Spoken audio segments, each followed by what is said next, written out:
What's up guys, this is my in-depth review of the Samsung Galaxy S23 Ultra.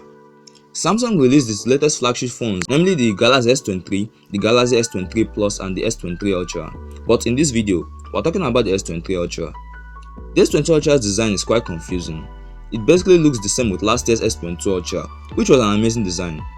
But I'm still not happy that they had to copy it, and it still quite shocked me that they have not managed to trim the bottom bezel. Samsung has been the company who thinks things different, but this year they really didn't do anything, this phone, design wise. But getting into the smartphone, you see differences. The display is still the same with last year's, basically the same 6.8-inch Quad HD Plus Super AMOLED adaptive 120Hz panel with 1750 nits of peak brightness, but the only area that I've upgraded is protection, from the Gorilla Glass Victus Plus found on last year's S22 Ultra to a more resistant Gorilla Glass Victus 2. And the noticeable software improvement is the One UI 5.1 software this phone runs on.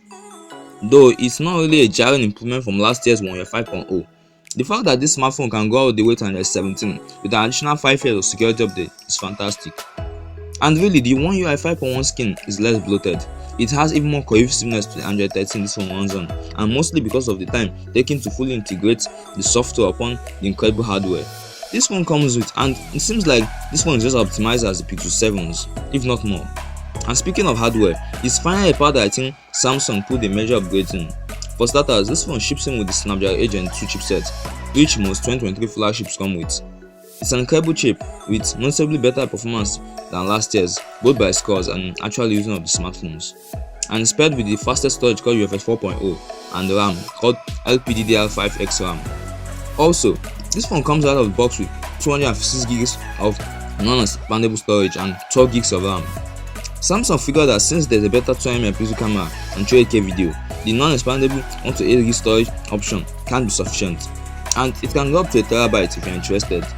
Furthermore, this is the first Samsung flagship where they didn't include an Exynos variant, majorly because it looks like no matter how hard they tried, the Exynos chipset still sucked. But I hope it's something that they fix very soon as we go in. And if you are enjoying this video, then your sub to this channel will be excellent. This phone chipset greatly affects its battery life, and if you are someone who loves that as well, last year's S22 Ultra didn't last more than the S21 Ultra, and I guess that there were quite a number of factors which contributed to that. One, because the S22 Ultra's Exynos variant still didn't do much in battery efficiency, and also because of the integration of the new generation S Pen. But I can say that if battery is a priority, then the S23 Ultra holds up very well.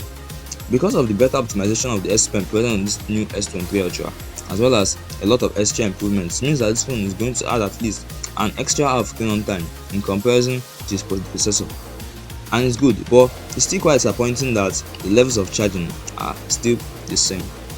So what about the camera? We are getting 200 megapixels of resolution for the first time on a Samsung phone, but I guess that there is a very good reason for that.